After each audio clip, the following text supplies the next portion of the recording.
یہ ایکٹیویٹی ہو رہی ہے، تو اس کے لیے آپ کو وہی مجرم ہیں اور انہی پہ آپ کو الزام ٹھہرانا چاہیے، ایمبیسی کا اس سے کوئی لین دین نہیں ہے۔ تو یہ سچویشن ہے جو کہ کچھ فیملیز کے ساتھ ہوئی ہیں۔ یہ وہ میں سچویشنز آپ لوگوں کے ساتھ شیئر کر رہا ہوں جو کہ پریکٹیکلی کچھ فیملیز کے ساتھ ہوئی ہیں، لیکن یہ یاد رکھیں یہ بہت کم نمبرنگ میں ہے، بہت بڑی تعداد میں ایسی فیملیز نہیں ہیں، کیونکہ اگر یہ بہت بڑی تعداد میں اس طرح کی 2 نمبری شروع کرتے ہیں تو پھر ان کا کانٹریکٹ خطرے میں پڑ جائے گا، جو کہ آلریڈی کانٹریکٹ خطرے میں ہے، اور بہت زیادہ امید ہے کہ یہ آخری کانٹریکٹ ہوگا ٹی سی ایس کا، اور آنے والے وقت میں ایمبیسی جو ہے کسی اور کمپنی اور اچھی کمپنی کے ساتھ کانٹریکٹ کرے گی اور ان کے ساتھ جو ہے یہ تمام کوریئر سروس کا آغاز کرے گی۔ اب دوستوں بات کرتے ہیں اریگو فارماسیون اسپین امیگرینٹس کے لیے جو اچھی خبر ہے اس کے بارے میں۔ میڈرڈ میں جو کمیونٹاد میڈرڈ ہے، آپ کو پتا ہے کہ وہ کیپٹل سٹی بھی ہے اسپین کی، وہاں پہ ایک بہت اچھا پروگرام جو ہے وہ لانچ کیا گیا ہے۔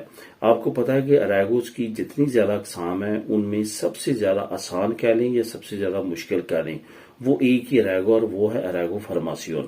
آسان اس وجہ سے میں کہہ رہا ہوں کہ پہلے آپ کو کانٹریکٹ نہیں دینا، پہلے 1 سال کا آپ کو ایز اے اسٹوڈنٹ کارڈ مل جاتا ہے، آپ اس کارڈ پہ جو ہے وہ اسٹڈی کر سکتے ہیں، کام کر سکتے ہیں، جتنے گھنٹے اسٹوڈنٹ کو الاؤ ہوتا ہے اتنا، اور آپ اپنے ملک بھی چکر لگا سکتے ہیں۔ لیکن مشکل کیوں ہے؟ کیونکہ جب وہ ایکسپائر ہوتا ہے تو اس وقت آپ کو کچھ لوازمات، کچھ قوانین ایسے ہیں جو پورے کرنے ہیں، تبھی وہ کارڈ آپ کا رینیو ہوتا ہے۔ فار ایگزامپل آپ نے اسی کورس سے ریلیٹڈ، جس کورس کو آپ نے مینشن کر کے پہلا کارڈ لیا تھا، اسی کورس سے ریلیٹڈ آپ کو کانٹریکٹ چاہیے کسی نہ کسی امپریسی کا، کسی نہ کسی آٹونومو کا۔ اگر آپ کے پاس وہ کانٹریکٹ نہیں ہوتا تو پھر آپ کا وہ کارڈ رینیو نہیں ہوتا، اس وجہ سے اس کو مشکل ترین کارڈ کہا جاتا ہے۔ یہی وجہ ہے کہ 90% لوگ یہ کہتے ہیں کہ اریگو فارماسیون انتہائی مشکل اریگو ہے، اس میں اگر پہلے آپ کو لیگل کر بھی دیا جاتا ہے تو بعد میں آپ اللیگل ہو جاتے ہیں۔ تو اس کا سدباب جو ہے وہ کمیونٹاد میڈرڈ نے بہت اچھی طریقے سے کیا ہے۔ وہ لوگ جو کہ اریگو فارماسیون کے ذریعے پیپر لینا چاہتے ہیں، جو کہ میرا خیال 100% لوگ چاہتے ہوں گے ہم اریگو فارماسیون کے ذریعے لیں، کیونکہ اس میں آپ کا فیوچر بھی محفوظ ہو جاتا ہے، جاب بھی محفوظ ہو جاتی ہے، ایک سکل آپ نئی سیکھ لیتے ہیں، اس میں کافی اپرچونٹیز ہیں۔ تو وہ لوگ جو ہے وہ کمیونٹاد میڈرڈ میں رہتے ہوئے ان سے کورسز کر سکتے ہیں۔ یہ سرکاری ادارے ہیں جن سے آپ کو کورس کو بڑا ایزیلی کرنے کے لیے مل جائے گا۔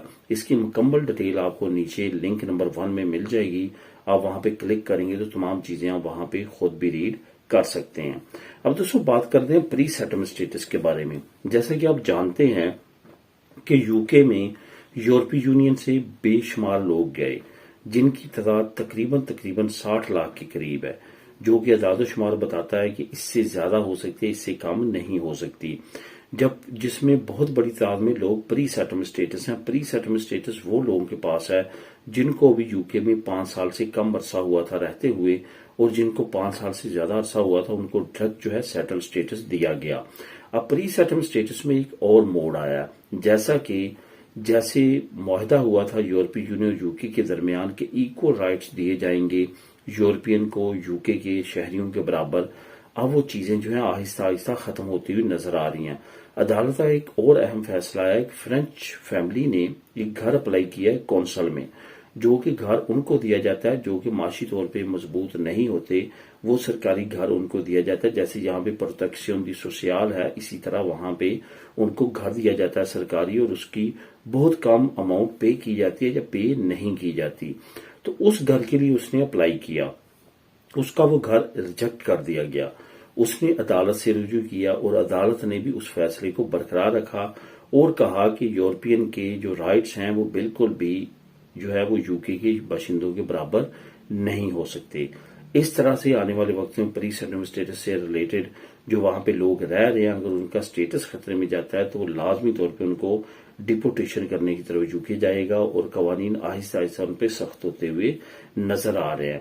ابھی نیچے لنک نمبر 2 جو میں آپ کو دے رہا ہوں وہاں پہ کلک کریں تو یہ تمام ڈیٹیل آپ وہاں پہ خود بھی ریڈ کر سکتے ہیں۔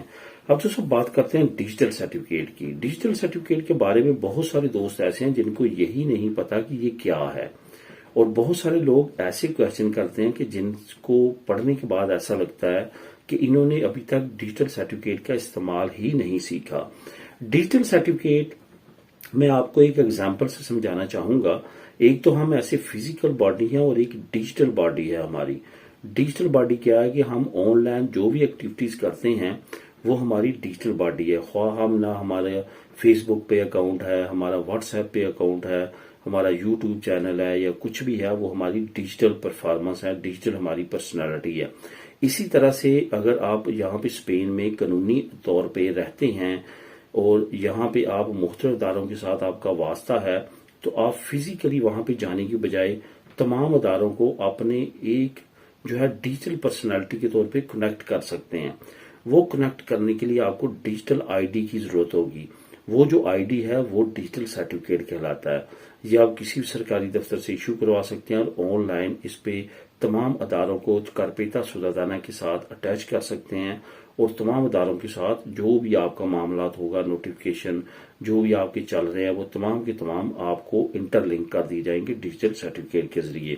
بہت اہم ہے, لازمی طور پہ اس کو حاصل کریں, چاہے آپ سندھی سے حاصل کر لیں, سہولیت سوشال سے لے لیں, لوکلی پروونشلی لینا ہے تو متعلقہ جنتا میں تو جا کے بھی آپ لے سکتے ہیں. ملیں نیکسٹ ویڈیو میں نئی اپڈیٹس کے ساتھ. اللہ حافظ.